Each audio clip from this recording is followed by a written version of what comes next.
The Russian Ministry of Defense has confirmed the explosion at the 51st Arsenal and announced its cause as an alleged safety protocol violation.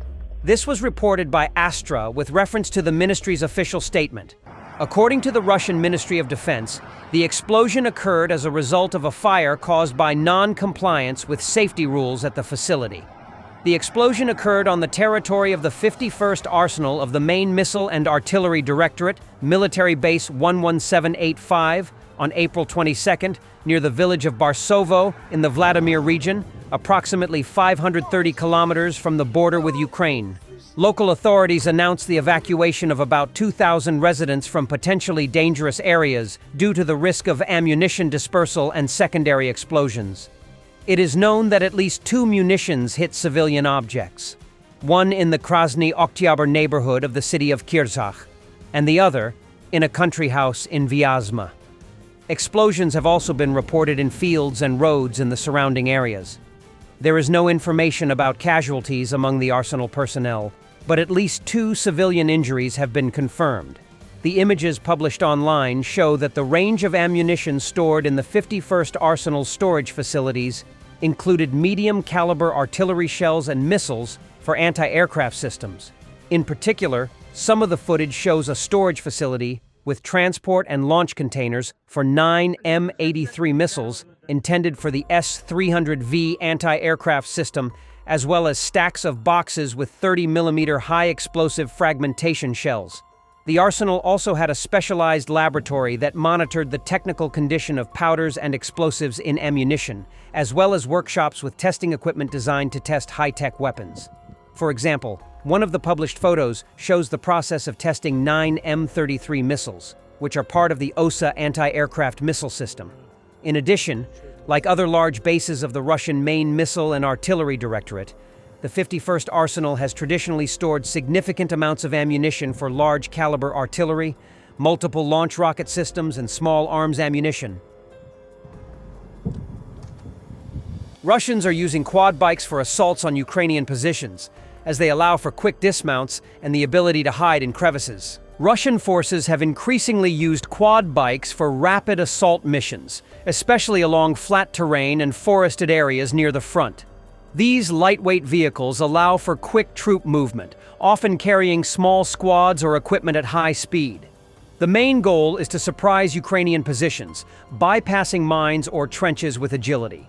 However, while effective for fast attacks, quads offer little to no protection, making them vulnerable to drones, artillery, and ambushes.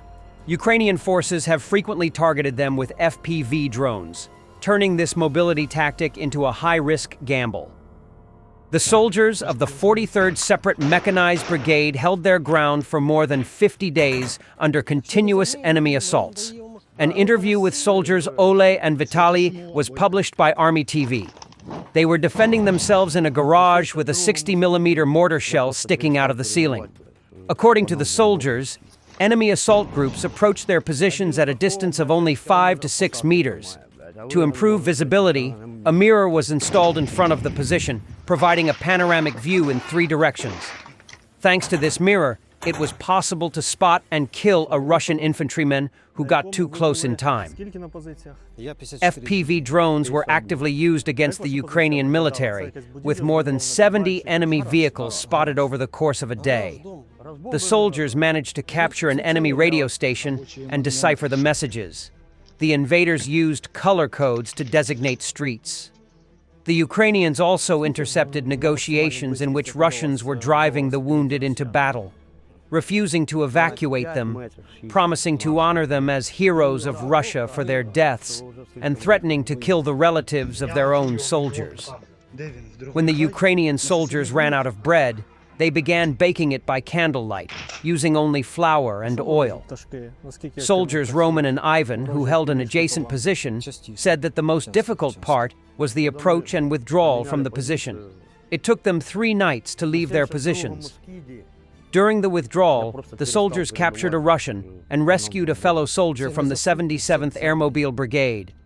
Zelensky: Ukraine will push for an unconditional ceasefire during today's meeting in London with US and EU allies. Despite Russia rejecting Kiev's Easter truce extension, Ukraine urges no strikes on civilian infrastructure, awaiting Moscow's response. We have a positive attitude towards the truce, which is why we initiated it, said Putin. Yet Russians violated the ceasefire promises 2,935 times.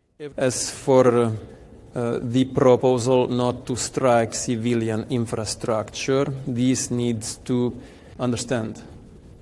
Well, for example, everyone is well aware of the strike by our armed forces on the Congress Center, I think, of Sumy University.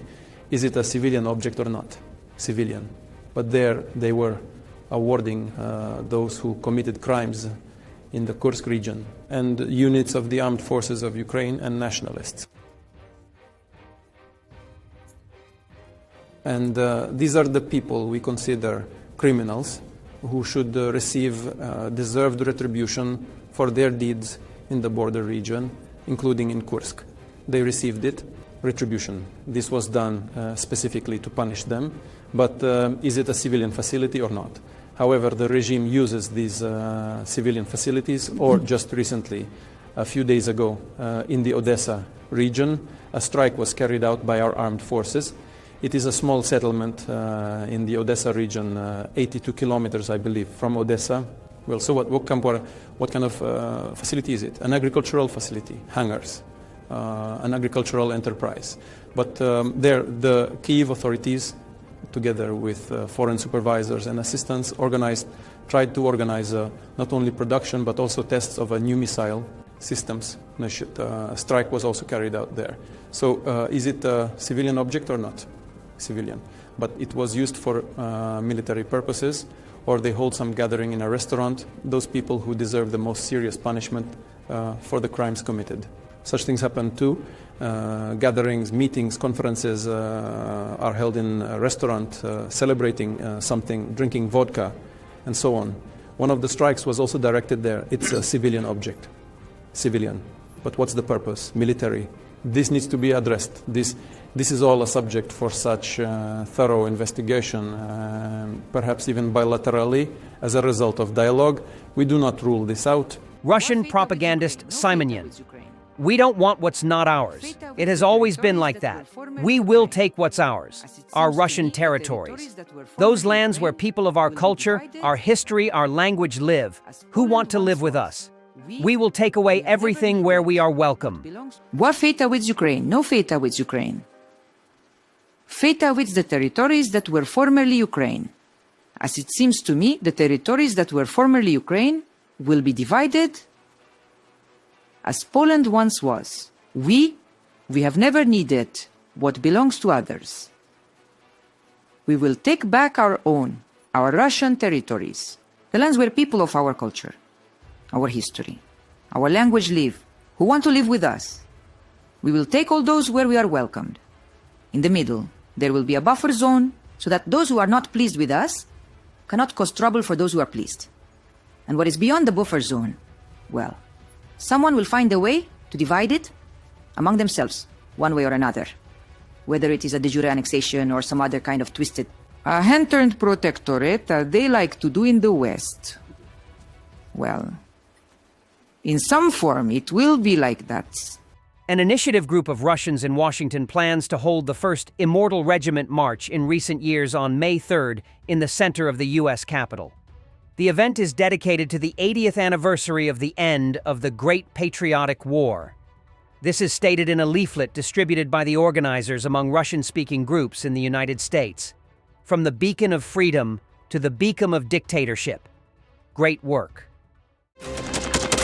Thanks for watching, and don't forget to subscribe.